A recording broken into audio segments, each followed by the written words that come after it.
see where the eagles fly, land of the brave where the bullets don't lie. We fought for our freedom with guns by our side.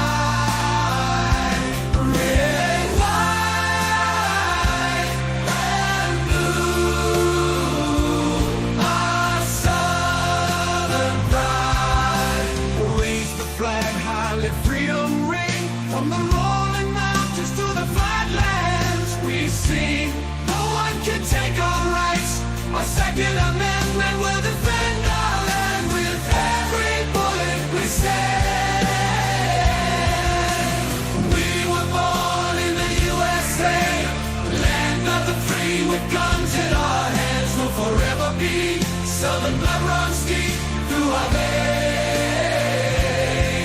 We'll stand tall for America till the end of our days.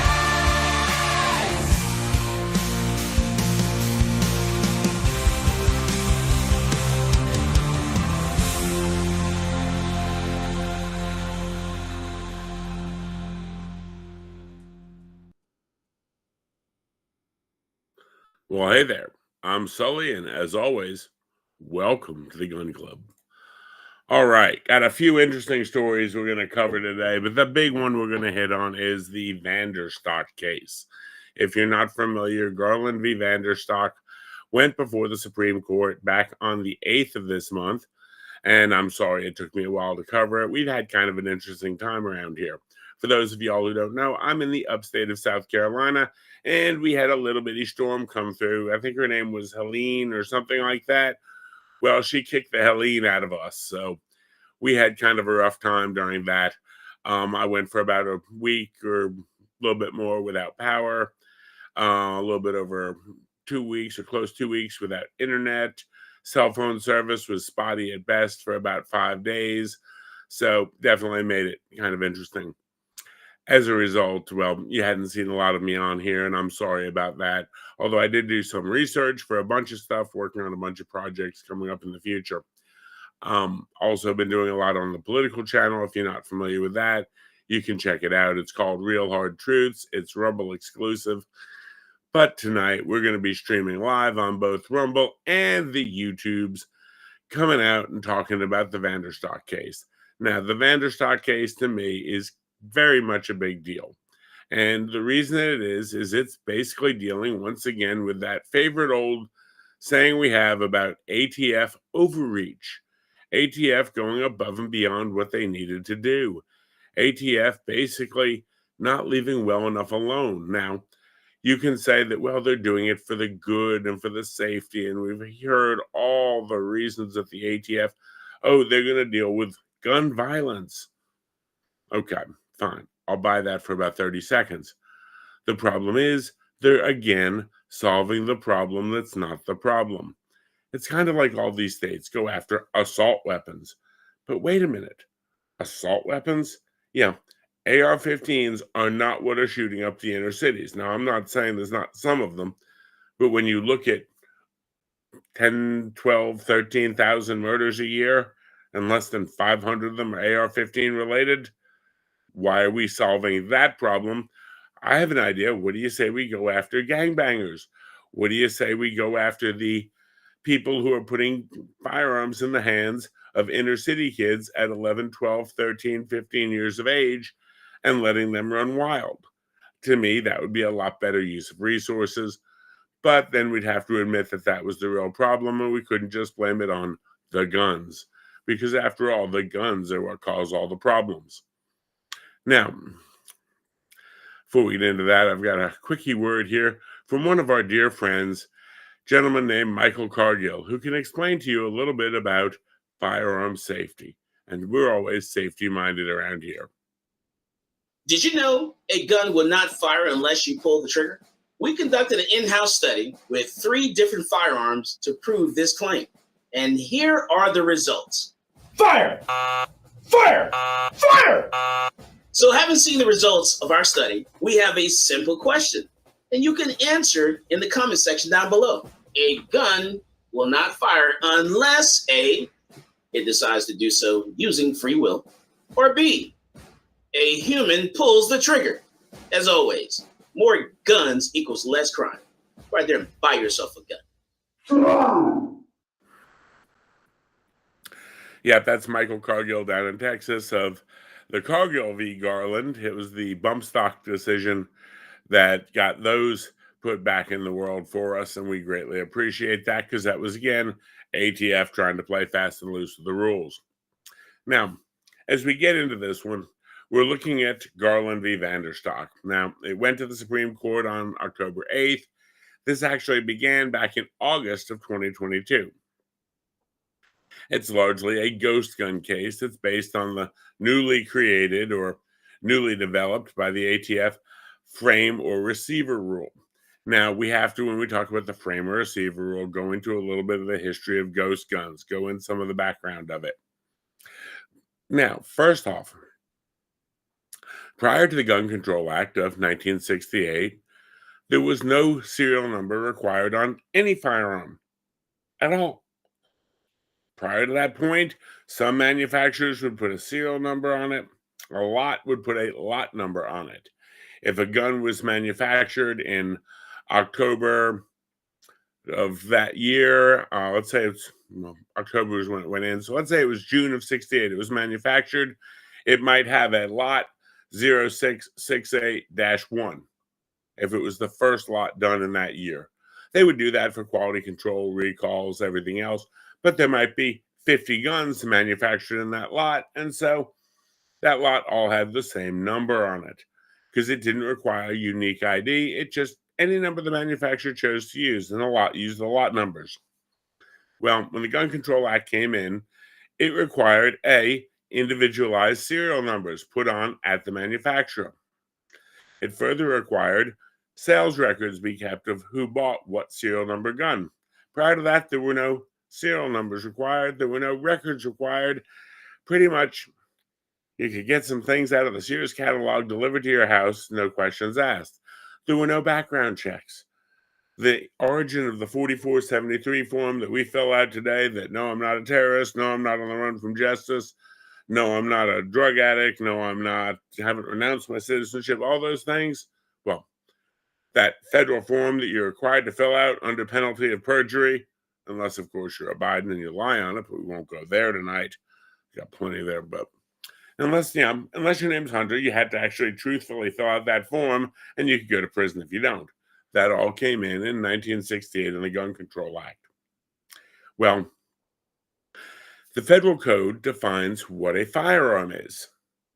So a firearm, by 18 U.S.C. 921A3, the term firearm means, and I'm reading straight from the text, any weapon, including a starter gun, and we'll talk about why in a minute with that, which will or is designed to or may readily be converted to expel a projectile by the action of an explosive, or the receiver or frame or receiver of any such weapon.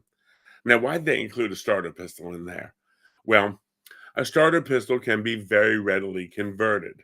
So when they did it, they said, look, we're going to put starter pistol right in there because if you take the standard starter pistol, all you have to do is swap out the plugged barrel with a real barrel, and congratulations, you've got a real working firearm. So they said that was so close to a firearm, it could be very readily converted into a functional firearm, and so they put it in there. Okay, great. The question comes in with ghost guns. Now, the term ghost gun is largely used to refer to unserialized firearms. Now, when I say unserialized, it means they never had a serial number attached to them. Now, if we look at the SKS that was carried down at Mar-a-Lago or down at Trump International Golf Course, that was not an unserialized firearm. That had a serial that was applied to it at the manufacturer, met all the requirements, and then was deserialized or removed by someone on the course of the history. We don't know who did it, but someone removed it. So we're not talking about things with serial numbers ground off or obliterated. We're not talking about the gun that was a totally legal gun with a serial number on it that someone took that out. No, that's a deserialized gun. We're talking about unserialized. Let's say I made one here at the house. Could I do that legally? Yes. As a matter of fact, if you look at the history of our country, In the 1700s, I hate to break it to you, Palmetto State Armory, Cabela's, places like that, they didn't really exist. A lot of times you went to the local blacksmith, or you made something yourself, or you and your buddies did it. A lot of the Revolutionary War weapons were homemade. So these were not manufactured. They didn't have a serial number or a lot number on them. These were things that people were building homemade.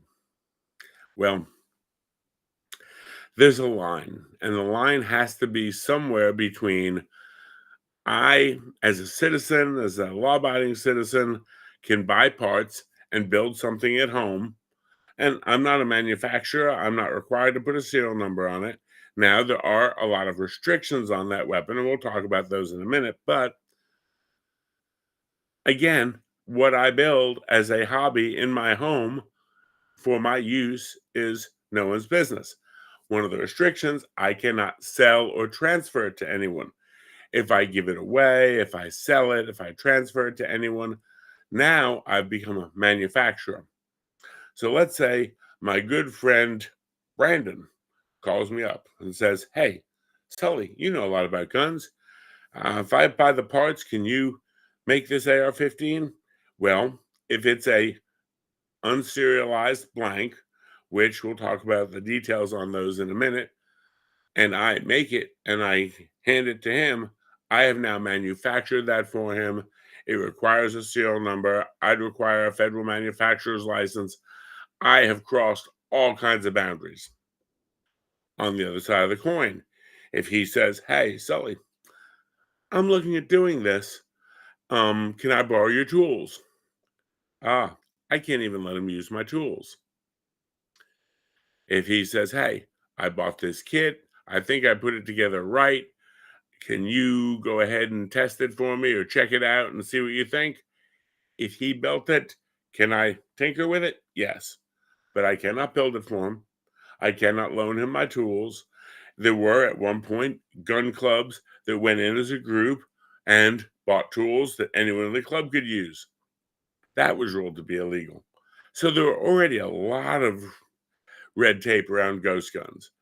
On the other side of the coin, a lot of people want to build something simply for the fun of building it. For example, we'll take it away from guns and let's go to dune buggies. You like racing dune buggies. You and your buddy are all into dune buggy racing. And you decide you want to get a new dune buggy or a new midget car for next year's race series. But you don't want to buy something pre-made from the factory. You want to put your work into it. You want the pride of having said, "I built that." Well, you can go out and you can get parts and you can build this. Now, some of the parts may come from junkyards, may come from other vehicles. Some you may have to make or machine yourself if you've got the tools and the knowledge and ability to build this thing. But at the end of the day, I made that. That's mine. That's my hard work. That wasn't Acme Company made it. We made that. A father-son project, hey, can be a lot of fun. Let's build. My son and I get together and I want to teach him about how an AR works. So we sit down and we build our own AR. And he knows every part of that gun and learns about it and has a deeper respect for it, possibly, than something store-bought off the shelf. I mean, let's face it. It's the difference between, let's say, going out and getting chicken lasagna or chicken spinach lasagna off the shelf and going out and just, making one from scratch. You take pride in what you do. Imagine that. So, before we get into this, let's see who all is joining us. Mary, I see you in on the YouTube channel today. Good morning. Hope you're having a wonderful day. Thank you for sharing out our stream as always. I see Jacob is in here. He's multitasking and lurking. Always fun. Got to have him wandering around. Minnie is in the chat, and I have to admit that Minnie was sort of our task there for the lasagna. She actually, right before the stream started, sent me a picture of a amazing looking homemade chicken spinach lasagna. Again, I made this from scratch. Think about it. If somebody says, hey, I got you a birthday present. I picked up these earrings at a big box store for you. Okay. Or imagine, well, I make custom jewelry and I did this and I used these stones on these earrings because it was your birthstone. It means a little bit more. Let's say you want an AR that's a different color, or you want a custom color combination, or you want to do something unique with it so it's yours. And again, I've seen a lot of times in a situation where a father and son will work together. Let's go to the simplest, the Boy Scout Pinewood Derby. Do father and son work on building the car, or do they turn around and just go buy a car? Half of it is the working together, the craftsmanship behind it. And yes, that's right. At some point in her life, somebody is going to have me build her a purple AR or work on building one with me. So, yeah. And I've told her, I said, I can't do it for you. That would be illegal. I'd be a manufacturer, but I can coach you through it and you can learn more about it. And again, by that point, you end up knowing a lot more about it and how it works and how to maintain it. And again, a lot more fun goes into it. To me, working on and building and crafting these things is fun. So yeah, from that point, I can definitely see where we would have somebody who wants to do something unique, whether it's Minnie who wants her purple AR, whether it's me who wants to put a certain kind of safety on it and a certain kind of trigger on it. And again, you can buy the parts, you can buy specific things. Let's say I want to do one that's, red, white, and blue. I can get colored parts. You can go online. There's many, many manufacturers where you can get specific things, and it takes putting it together, buying the parts. Well, the question is where it crosses the line from something that's not an AR to an AR, or what's not a firearm. Because remember, if it's a firearm, it has to be serialized and everything else, and you've got to go through a background check. Well, at the simplest level, and I try to keep this as easy as I can and not get too wonky and in the weeds for it, we look at, ghost guns, quote unquote, as a firearm that doesn't have to be serialized. There's not a requirement there for it to be serialized. So in order for it to not have to be serialized, it can't be sold as a firearm. It has to be sold as an unfinished part, and then you turn it into a firearm for your use. It's not in commercial trade at all because you're not selling it. It's something you built. Maybe it's something you built to be handed down through the family. Maybe it's something you just enjoyed doing. Okay, and we're allowed to have that. And that's where we get to the point and say, okay, where do we get a firearm and what's the definition? Well, for a long time, we actually had a definition, and it was pretty well decided that if a frame or receiver was less than 80% finished, it was not a firearm. Now, is 80% an arbitrary number? Yes. We had to have some arbitrary number. But if it was less than 80% finished, it was not considered a firearm. If it was more than 80% finished, it was. And I'll show you here a picture of something that is considered not to be a firearm, at least under the old laws prior to this latest assault on our freedoms. Now, when we look at this, it is a lower for an AR-15, and it's what would commonly be referred to in parlance as an 80% lower. And when we say 80%, it means it's 80% of the way there to being a real lower. Let's take a look at this. That would be an 80% lower. Now, if you look closely, there are holes that are not drilled on here. There's actually no hole to put the safety in. There's no hole for one of the trigger pins. The part where the trigger should sit itself is not cut out at all. The part here where the magazine would sit, Yeah, it looks like it's partly cut out. It may or may not be all the way. There's a lot of material there that is still needs to be fixed or finished or completed prior to it being a firearm. That would be 80% of the way there or so. Again, that's the way the numbers kind of work out.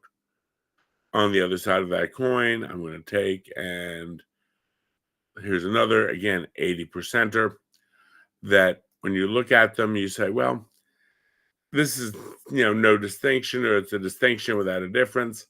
Well, maybe, but on the other side of that coin, we can sort of say that there's a difference here because it's not that close to being completed. So when we look at these, we say, is it completed? How completed is it? On the other side of the coin, if it's not completed, how close is it? Well, we get to the point sometimes that you have, a decision, a discussion. Now, let's say we try to debate that point, and you can argue it all day. The ATF says, well, if it can be turned into a firearm, it's regulated. Suppose I bought a block of metal, just a rectangular block of metal, and I'm going to machine it down all the way. Nothing is done on it. Would I have to get a serial number to go through a background check to buy a block of metal? Probably not. How about if I went out and bought some spool filament for a 3D printer, because you can 3D print some of these things? Well, if you bought filament, you got to go through a background check because you might be able to turn it into a firearm. Okay. Now this one here, you look, again, there's no holes drilled out here for the safety. There would be the fire safe switch. Actually, it would be further up in here. Again, that is 80% finished. Therefore, it would not be considered a firearm. So from that standpoint, it's not close enough. Now, I know what it's going to be used for. You know what it's going to be used for, but it's still an 80%er. And you can go on Palmetto State Armory and you can buy fully finished lowers, and they have all sorts of wonderful ones on there. I think they even at one point had like a, Donald Trump one. They had, where instead of saying fire safe, it said free, not free. You can get all kinds of cool things. But the thing is, if it didn't cross that line of 80% complete, it was considered to be a block of metal and went from there to being a firearm in your hands. You built it. You cut those pieces out. You drilled those holes. Now, they can tell you the instructions on how to do it. That's free speech. You can tell anyone how to do anything pretty much, short of like, building things that go boom. You're not really allowed to talk too much about those. But if you're building this, you're building it with the family. How about if you buy a parts kit that doesn't even have that frame in it or that lower receiver in it? It's just a bag of springs and detents and switches and, guide pins. Is that a firearm? Well, no, because it won't do anything without one of those. As you can see, ghost guns can be really weird. Now, it's a hobbyist thing. Am I going to say that everybody who's doing it is hobbyist? No. But for individuals doing it at home, building one or two a year, or building one with their family, or building one, or, mini wanting to build a purple AR pistol in some exotic caliber, let's say 300 blackout. Again, she's not a firearms manufacturer. Trust me, I know this lady. No, doesn't fit. On the other side of the coin, they're trying to say that if you buy a piece of metal that can possibly be turned into a firearm, it is a firearm. Well, that's a little bit overreach. And so this is where the frame and receiver rule came in that went to the Supreme Court. Now, when you hear me refer to it as the VanDerStok case, that is because Jennifer VanDerStok is one of the lead individuals on the case. She and a few others are being supported by our friends at FPC, the Firearms Policy Coalition.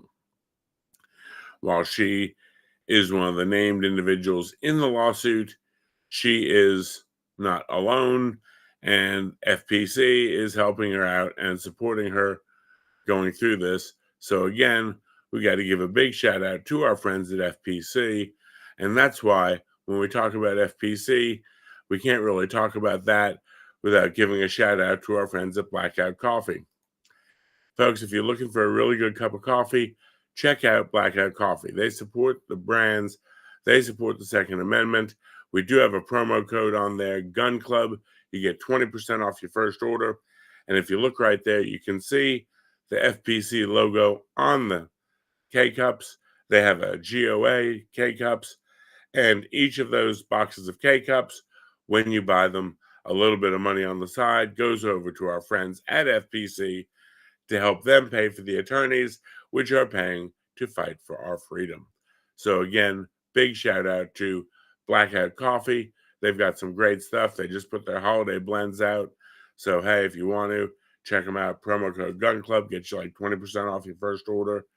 So not only do you get some really, really great coffee, but you're supporting those people who are supporting us, who are supporting and paying for lawsuits like this to help support our Second Amendment rights.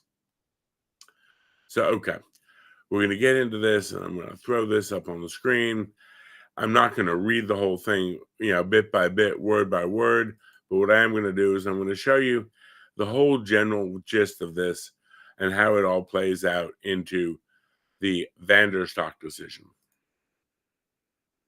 Or I shouldn't say decision, it's still the VanDerStok case, but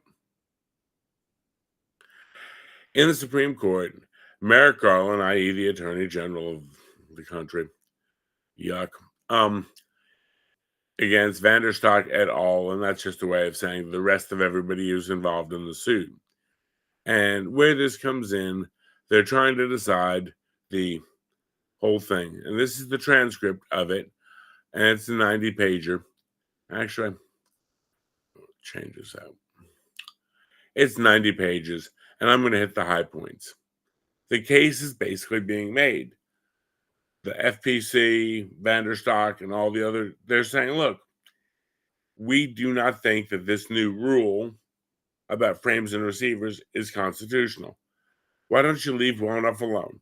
If someone wants to go buy an 80%er, if somebody wants to go print something with a 3D printer, we let it happen. We know, yes, there are restrictions on it. We accept those restrictions. If it doesn't have a serial number, I can't sell it. But if we're going to sit there and try to make rules about a block of metal, a roll of filament, why are we trying to move what was working? Because ghost guns are not that big a problem. Garland, on the other hand, is trying to attack anything that has anything to do with the firearms industry. So, of course, that's where he's coming from in it. Now, if you're not familiar with how Supreme Court arguments work, it's not like any trial you've typically seen. It works a little bit differently. What happens is there have been cases decided at the circuit level, beyond up to that at the district level. After that, it goes up and they apply to go to the Supreme Court. The Supreme Court doesn't take every case that people want them to. That has to have something important. Well, the Supreme Court decided to accept it. And this is called applying for cert, or that's the slang one, applying for a writ of certiorari. Basically, the sides go to the Supreme Court and say, dear Supreme Court, we really think there's a lot of important stuff here with this regulation, and we'd like you to take it up and look at it, and we want your opinion on it. The 9 justices look at it. They say, well, this is worth our time. This one, no, that's not worth our time, and they deny it. They get maybe 200-300 cases a session that they want, and they may take up about 10 of them, 20 of them at tops. So unless it's a major issue, they're not even going to make it there. So we get into this, and when they get to the Supreme Court, Each side gets to make their argument, and as they're making their argument, the justices have already been briefed, have already read all the paperwork, all the previous decisions, and they ask questions challenging the attorney's points. Now, since it is the Supreme Court and the justices are kind of like the Nine Supremes, the attorney can walk in and say, well, I believe, we've got these precedents and this. And the justice can say, well, hold on a minute. What about this? A good example of this was when Trump's appeal went to the New York State courts. And they were talking about the case with the real estate dealings and the civil case. And this was all going up. And as the state tried to make their case that they've got these precedents set and this, and they're doing this, the justice says, but wait a minute, hold on. We've looked at the paperwork. Has this ever been charged before? Has this ever been done before? Is this the first time in history it's ever been done? And that person, that attorney, has to defend their case on that. So again, there's no witnesses, nothing like that. They have to say, yes, it has, and here's the references. Or, well, no, it hasn't. This is the first time we've ever done anything like this. And then another justice can say, so you mean in the history of, New York, you've never had this case before and you're just now having this now? Well, yes, but we feel it's important because of blah, blah, blah, blah, blah. Really? It's never been this important before? So again, they challenge that attorney and they've got to be on their toes and they've got to make their case. Now, I listened to the entire hearing on this and it was really kind of funny. As you know, we're going to have certain justices that may be a little bit more positive towards our side. Well, one of the great ones I heard, and this was really interesting, was they were saying, well, if you went out and you had some chopped up onion and some ham and some cheese and a couple of eggs sitting on your kitchen counter, would you say that's an omelet? Probably not. But could it be readily converted into an omelet? Well, yes, but you'd need other things. You'd need a frying pan. You'd need a stove. You can see where I'm going. Well, right after that point was made, so they said, so you wouldn't sell that as an omelet. You wouldn't consider that an omelet. You wouldn't try to eat it like an omelet. Well, no. Then Justice Amy Coney Barrett, which I thought was really funny, said, well, suppose you went online and you ordered a HelloFresh meal or something else that was an omelet, which comes with a bunch of ingredients. Again, very analogous to a firearms parts kit, a big bag of parts. It might have all the parts in it for an omelet, but you wouldn't be able to eat it like an omelet. You wouldn't be, So just buying the parts individually at the store, buying a kit, those aren't omelets. And they went back and forth with this, and it was really kind of funny. I come back to the dune buggy example. If you go out and you buy steel and you start putting this steel together and you make something that looks like a frame and you then attach parts to the frames and you're dealing with this and you end up putting an engine on it and wheels and tires and a gas tank of some kind, you may end up with a dune buggy. But if there's a requirement that every dune buggy that gets sold has to have seatbelts in it, well, you can't very well say, well, you bought steel and that could maybe be turned into a dune buggy frame and that could be turned into a dune buggy. And so we have to put seatbelts in it. The same way, even if you bought a pre-made frame and you said, look, I don't want to do all the welding and stuff, but I'm going to buy a pre-made frame and build it from that point up. Well, you wouldn't be required to have seatbelts attached to a frame that didn't even have freaking seats on it yet. So yes, the VanDerStok case, very interesting. To me, it's going to be a big, big push to see how far this goes. I personally believe, 80% frames or files that you can use and install onto a 3D printer to actually make a firearm out of filament, these should not be treated like firearms. I think, honestly, the world would be better served if people were sitting down, spending time together, working on these things, than just buying them off the shelf. Because again, you'll have a higher level of understanding how it works. You'll be able to troubleshoot it, not to mention much more of an appreciation for the miracle of engineering that the AR truly is. And, beyond that, is this going to solve crime? Is this going to do anything to help the world? Probably not. And Mel says here, is the guy still in jail for New York for the gun manufacturing? I'm thinking yes. Mel, I regret to inform you that yes, our dear brother in arms, Dexter, is still in jail. You see here, we've got our Dexter.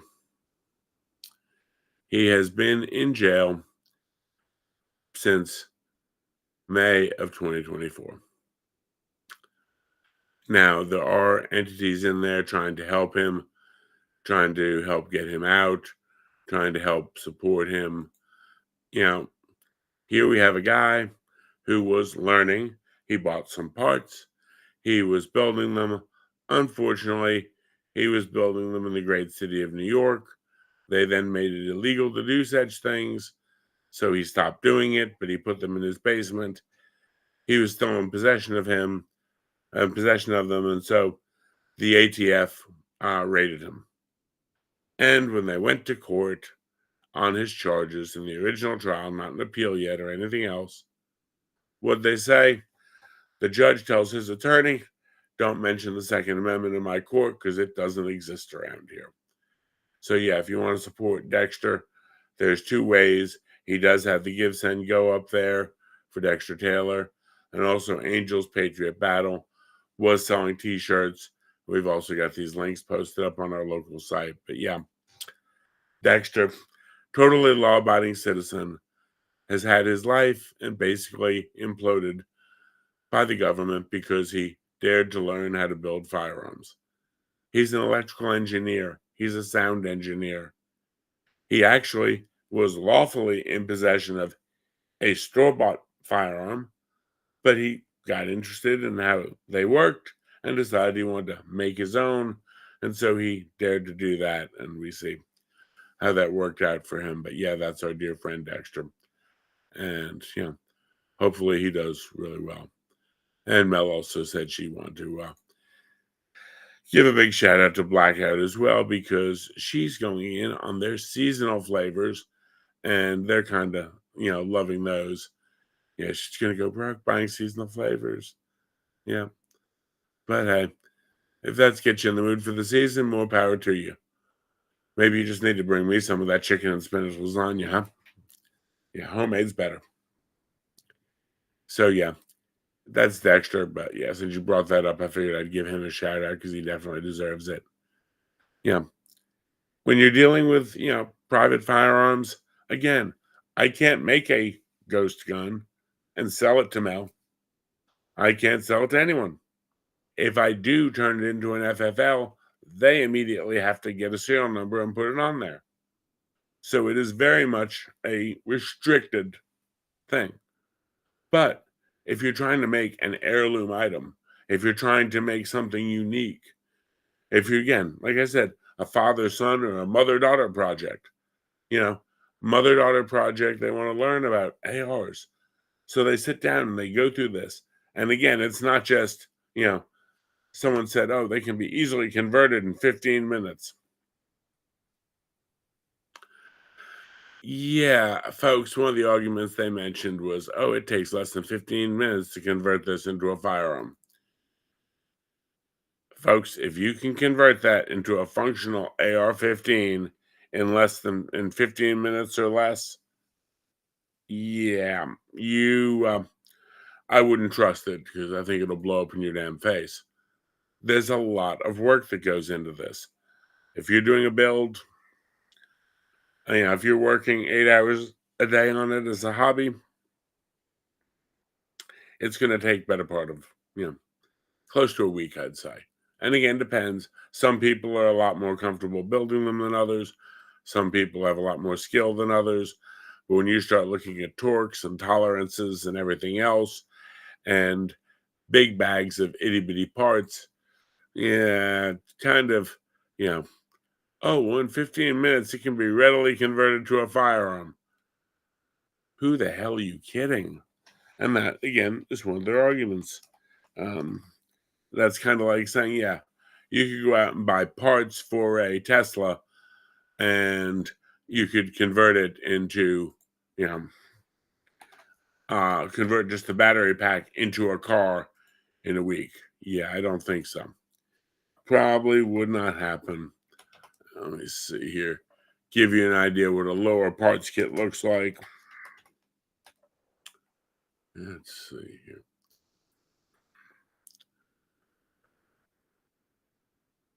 And again, this is just off the top of my head, running over to my friends at PSA real quickly. If you're going to tell me that you could turn that into a functional AR blower in 15 minutes or so, yeah, I don't think so. And again, that still doesn't have a barrel or the rest of it on there. These parts kits you should be able to buy through the mail to make different things. And all it is just a collection of different parts for different firearms. I mean, I'm sorry, but this to me does not qualify for a firearm. I don't think you should have to go through a background check to buy that. But what can I say? That's my intelligence. Because again, even though it's pretty obvious what you're going to do with it, it's not a readily working firearm. It's more of a block of metal. It's a collection of parts and springs. If you bought them individually and had to know each several part you needed instead of getting the kit, how much longer would it take you? They're nothing but put together for sheer convenience. Are we going to have to put serial numbers on individual springs? Again, doesn't make a lot of sense. Alrighty. Let's see what we got here in the chat here.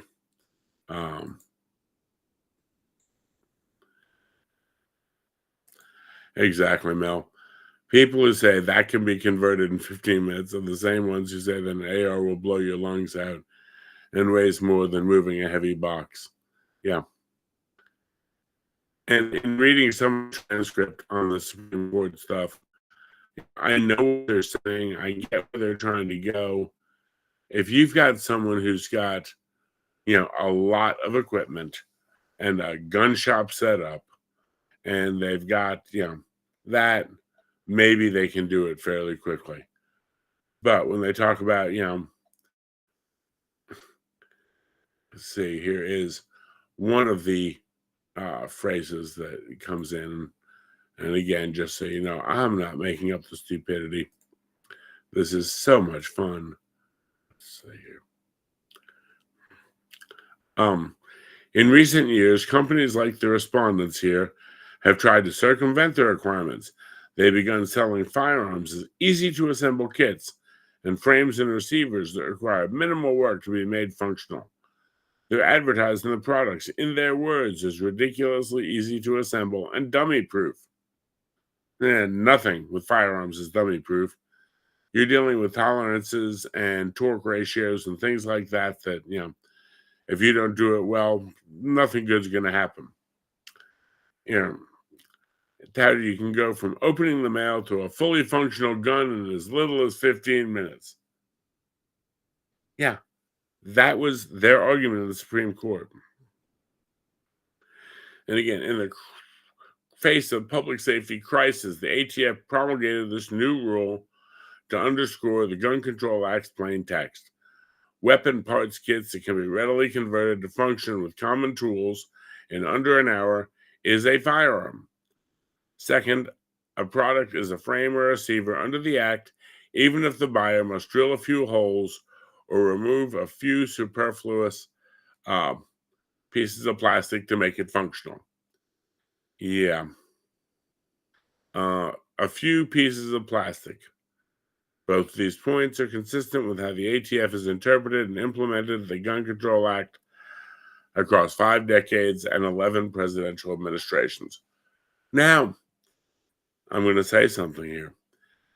This is being judged or adjudicated in the shadow of the Bruin decision. They just said there it's been 5 decades. It's a 50-year-old rule, maybe 60, 1968. Okay. We go back to the text, history, and tradition of the United States Constitution, the 1789 version. I can promise you that was not a serial number required item. There were no background checks. There was nothing. And so to me, the whole Gun Control Act is a lot of overreach over what the founding fathers said.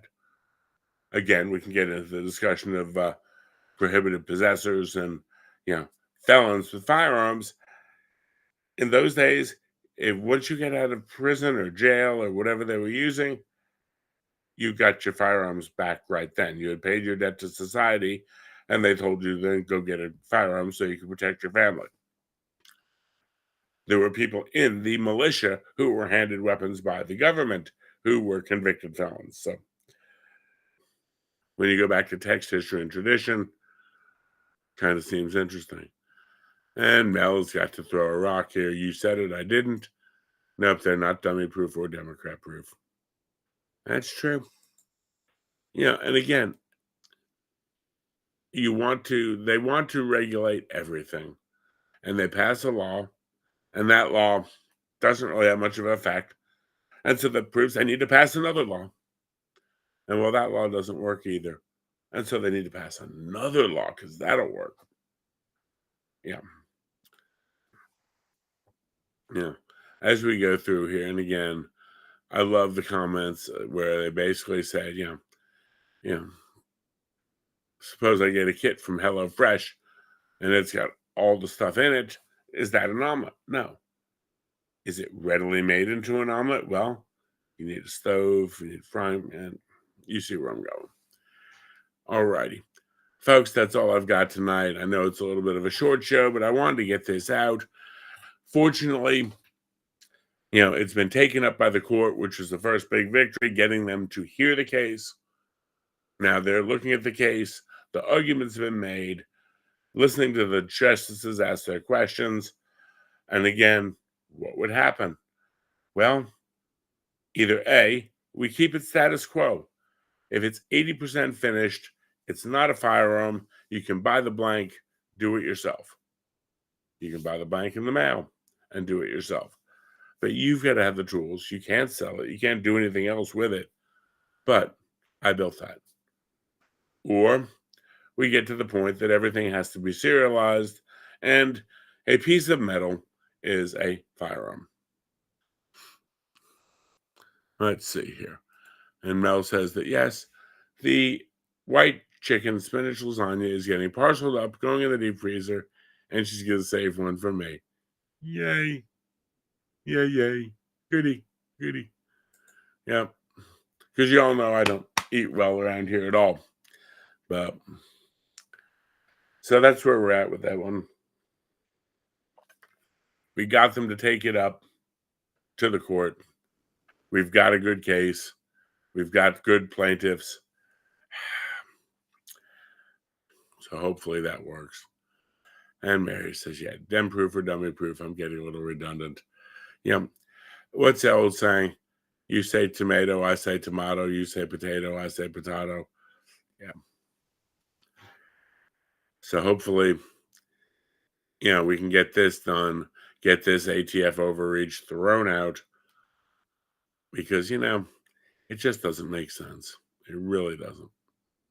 Folks, I've enjoyed it. I hope you all have a wonderful day. We're going to be doing Mr. Scott, awesome. Nice of you to join us. Sorry, I was just kind of wrapping it down.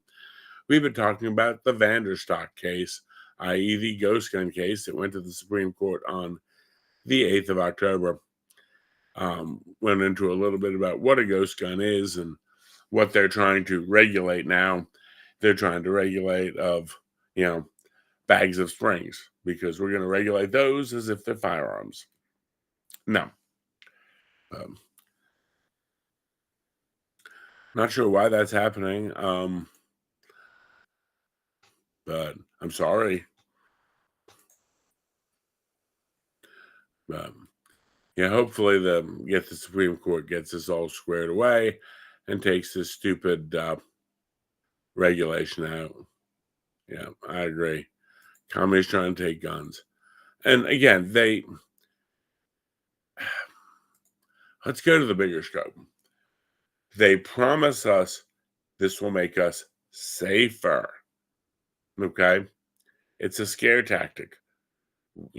Why do they not call it unserialized firearms? Or, no, it's ghost guns. Let's face it, it was a great topic for the season because, it is Halloween coming up shortly. And what is that? It's a ghost gun. It's scary. Yeah, my ass. But we're dealing with what they've given us. Personally, I think there's a lot of things that claim a lot more U.S. lives. I wish they'd put some of their effort into dealing with real problems. Not we make up a non-existent problem, we come up with a law to fix it. The law is so broadly written that it sweeps up law-abiding citizens into it, like our friend Dexter. And then what do we have? A poorly written law regulation, innocent people getting swept up in it, and no effect whatsoever on crime. But we pass it because it's safe and we know what's best for you. Because we're a big daddy government. Didn't you know that? Yeah. Like I said, their efforts could be so much more well spent in so many other areas. So, yeah. And yes, exactly. Trust me, I'm safe with a gun safely in my hand. You are very much so safer. As is everybody. If you know how to use it and you know what you're doing, Mary, you're quite welcome. We enjoy doing these. Again, we hear all the talk about how ghost guns are this big deal. Ghost guns are going to cause all these problems. Folks, if you take that frame and that parts kit that I showed and you can put it together successfully, and that doesn't account putting on a barrel, a gas block, gas ports, putting in the barrel, anything else. No, that's just the lower receiver. You still got to get a bolt carrier group. Yeah, sure. PSA, Beretta APX is having a great sale. Yep, PSA is always having great sales. I love living right up the road from them. I occasionally make a pilgrimage to the Holy Land. But what's Mary say here? Guns cause so many deaths. How about let's outlaw cars? Well, it is what it is. With guns, swimming pools in the backyard. How about that? I have an idea, and I had an interesting discussion with someone the other day, and they were discussing the whole school shooting thing. And I was telling them, look, statistically, while they're horrific when they happen, they're very, very, very, very rare. And they said, well, but how many kids, do you think is acceptable to lose per year? And I brought up how many kids per year we're seeing are coming out with molestation stuff, with these teachers doing all sorts of stuff with these 14, 15-year-old kids. And I said, look, your kid is more likely to bust a nut inside his teacher at school than he is to get shot. And she said I was a pig. Who knew? Yeah. And when I went to school, they worried about teaching us reading, writing, and arithmetic. Some of these teachers, they're teaching reading, writing, and arithmetic, but just my opinion.